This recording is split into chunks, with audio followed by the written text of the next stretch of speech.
आज हम लोग करेंगे क्वेश्चन नंबर 6 जिसमें बोला गया है कि body of mass 2.5 kg subjected to the forces shown in figure find the acceleration of the centre of the mass. तो देखिए यहाँ एक बॉडी है और इस बॉडी को मैंने यहाँ बनाया हुआ है।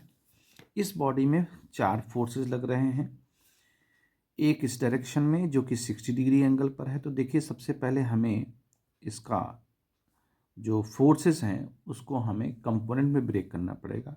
ये हो जाएगा कॉस का, तो 4 cos 60, ये हम ले लें 4 sin 60, यानी एक्स और वाई कंपोनेंट ब्रेक कर लें। ये 6 न्यूटन है तो यहाँ आ जाएगा 6 sin 53 डिग्री और एक्स डायरेक्शन में 6 cos 53 डिग्री। अब देखिए इस डायरेक्शन में ये है, तो इस डायरेक्शन में जब ये है तो इस डायरेक्शन में जब इसका ये जब हम कंपोनेंट ब्रेक करेंगे तो इस डायरेक्शन में हो जाएगा ये 5 न्यूटन का है, तो 5 न्यूटन का ये cos 37 डिग्री और इस डायरेक्शन में यानी कि इस पर बॉडी पर जो ये लगेगा वो हो जाएगा 5 sin 37 डिग्री। सिंपली ये एक्स डायरेक्शन में है तो वाई कंपोनेंट इसका 0 है। तो अब यहाँ पर जो फोर्स लग रहे हैं उसके एक्स कंपोनेंट अगर हम देखें तो कितने होंगे, एफ एक्स की बात करते हैं। तो देखिए ये इस डायरेक्शन में अगर हम एक्स को राइट साइड में पॉजिटिव डायरेक्शन ले लें और वाई को ऊपर की तरफ पॉजिटिव डायरेक्शन में ले लें तो ये इस डायरेक्शन में है, नहीं -6 न्यूटन प्लस।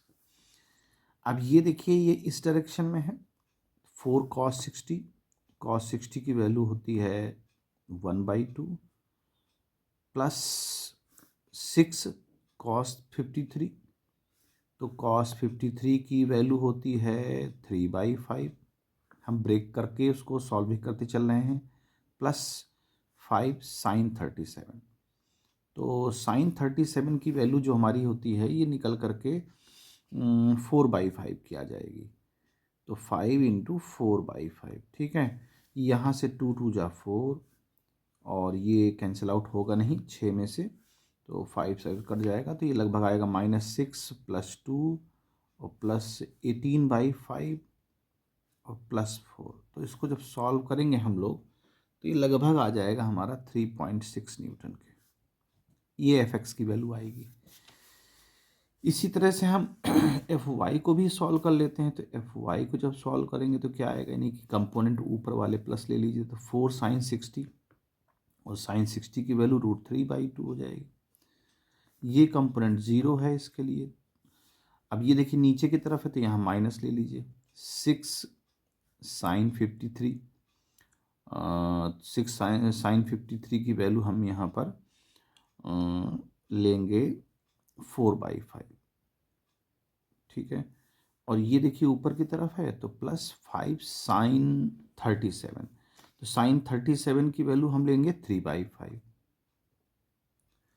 इस तरह से वैल्यू हम इसको लेते जाएंगे तो 2 2 जा 4 यहाँ से कैंसिल हो जाएगा, ये कटेगा नहीं और ये कैंसिल आउट हो जाएगा, तो ये आ जाएगा 2√3 -24/5 और +3।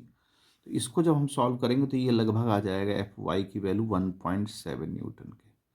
अब नेट फोर्स हम पता कर लें, नेट फोर्स क्या आ जाएगा, नेट फोर्स आ जाएगा F√Fx का स्क्वायर प्लस Fy का स्क्वायर। तो सॉल्व करेंगे तो ये अप्रॉक्स 4 न्यूटन के अबाउट आ जाएगा। तो ये हमारा पहला फोर्स निकला है सबसे पहले। अब एक्सीलरेशन निकालने के लिए हम क्या करेंगे, एक्सीलरेशन के लिए जो सेंटर ऑफ मास का एक्सीलरेशन होगा फोर्स अपॉन जो टोटल मास है, तो फोर्स आ गया 4 न्यूटन और डिवाइड बाई 2.5। तो ये सॉल्व करेंगे तो ये आ जाएगा 1.6 मीटर पर सेकेंड स्क्वायर, ये आ गया।